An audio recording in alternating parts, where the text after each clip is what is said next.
Hey Taurus, Ascendant, Sun, Moon, Venus, Rising, and those of you cross-watching, welcome to your tarot messages.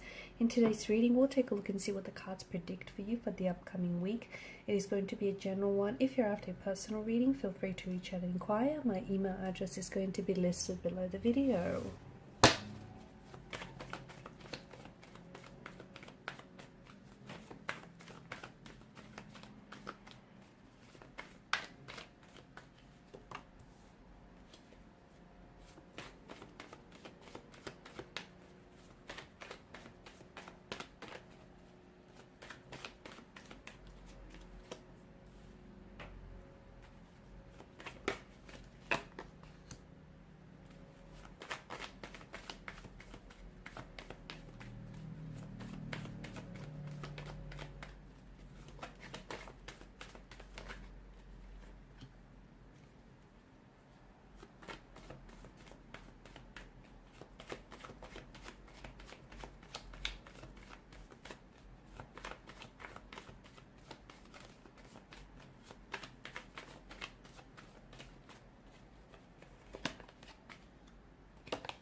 Bottom of the deck, you've got the Two of Swords, okay. Wow, you've got a lot of air energy. There's a lot of nervous energy here in your reading, so it feels like there's a lot of... things are quite tense, especially in your love life, okay? Especially with regards to a certain person that you've been dealing with. It feels like romantically, it feels like there is someone who wants to say something to you, okay? This person has so much to say to you. This person wants to really open up with you. They've it feels like they're really holding out here. They want to share and speak their truth with you, okay? They want to tell you how they really feel.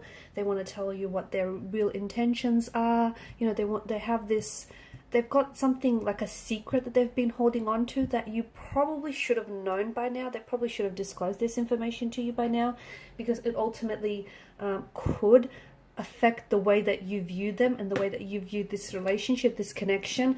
But they're scared to tell you. They're scared that... they're afraid, okay? They're scared that you might see them very differently. They're scared that you might judge them. They're scared that, you know, they may push you away with what, you know, with the information that you're going to find out. It's a very strong fear-based energy. This person has a lot of blockages in their energy, okay? This is someone whom, see, you're perceiving it, maybe you're perceiving this connection to be with them to be a little bit one-sided. You feel as though it's not really fair, it's not really equal, it's not really balanced. And this is someone who I feel like they want to move things forward with you. They do, but I feel like they're scared. They're not communicating with you that they're scared. They're not telling you this, that they're afraid. They don't want to, I mean, they don't want to appear weak and or anything like that. So they, you know, they try to pretend that they're not afraid here, but they are. To me, it feels like this is someone who fears emotional intimacy. This is someone who fears commitment. This is someone who fears losing their sense and you know, their sense of individuality and their sense of independency. This is someone who does have you know, they may have abandonment issues. They may have, you know, they may have been rejected in the past, and this is someone who's scared to experience those similar emotional experiences. But it feels like this is someone who's not letting you in, okay? They want to, but they don't know how to. It's like they want to love you, they do, but they're afraid. They're honestly scared to love you, is how I see it. Notice the repetition of the swords here, right? Swords are weapon. They are destructive force, destructive energy. And it feels like this person has trusted someone in the past, and the person that they've trusted, that person has broken their trust. That person has hurt them. That person has said or done things to, you know, make them feel hurt here. So the fact that they're afraid of commitment, the fact that they're afraid of intimacy and this emotional connection, because your person is coming across as someone who's very closed off, someone who's I'm seeing a lot of blockages in their energy, but you have to understand, and they come across as even this King of Swords energy. To you, they appear as cold and distant, someone who's emotionally detached, or someone who's emotionally aloof. That's how you perceive them to be, and look, that's how they're coming across, right? And it's hard for you to read them because they don't give too much away. They play their cards very close to their chest. This is someone who is afraid of love, but you have to understand that it stems from a deeper fear, and it stems from a fear of vulnerability, of getting hurt, abandonment, of failure. In extreme cases as well, this person experiences immense anxiety, okay, over it. And it's like physical and it's mental. It can be psychological as well. Like, for example, they may have panic attacks or even like difficulty breathing. And it can get so overwhelming that they completely shut down, that they pull away, they become very cold or distant, they give you the cold shoulder, or they just disappear, okay, they completely disappear, and this is their way of trying to process, okay, this is their way of trying to process things, you know, regardless of the extent of their fear though, this is something, it doesn't have to be permanent, and this is something that they have to open up. There are ways that they can get past this, but they need to be able to, you know, talk it out with you. They need to be able to learn to let go, okay? Learn to let go, because they are holding on to this fear.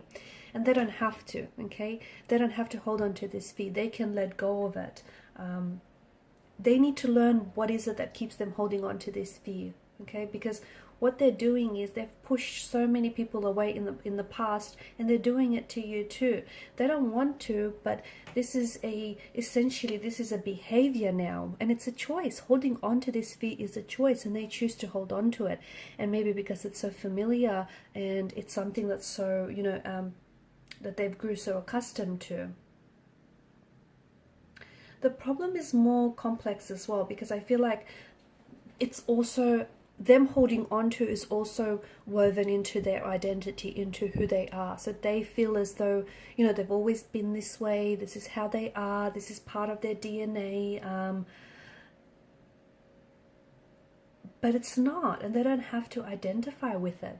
They don't. But again, you know, it's, you know, their past trauma or their past emotional experiences, their past emotional connections, this is something that they keep revisiting, and they hold on to those, they hold on to that pain. I'm also seeing that it's a limiting belief. Notice the blindfolds here on both the images. This is how they perceive themselves. Again, this is how they identify, and it doesn't have to be, okay? It absolutely doesn't have to be. This is someone who is insecure. This is someone who internalizes a lot of these self-limiting beliefs, and this is someone who considers themselves unworthy as well, unworthy of being loved or unworthy of receiving love. And this person has experienced so much painful rejection in the past that it's now, you know, that's something that they predict for all future relationships. And they also fear, see, them pulling away from you is also an effort or an attempt to protect you. How so? Because they don't want to, you know, they fear causing you pain. They fear causing you the pain that someone else has caused them. And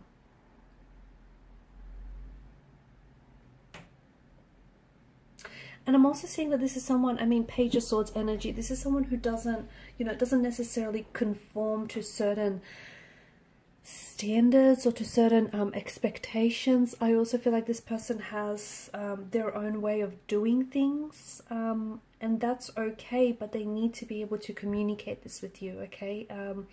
So if you can try to create this safe space where the both of you can talk it over, I do think it'll help them drop their guard down. But I also feel like this is something that your person must do on their own. They need to learn what is it that keeps them holding on, and they need to let go of that, okay? So that way that those boundaries can come down slowly. Alright guys, and these are your messages. Thanks for watching and listening. Please show your support to the channel by either liking, sharing, or subscribing. Thank you guys again. And bye for now.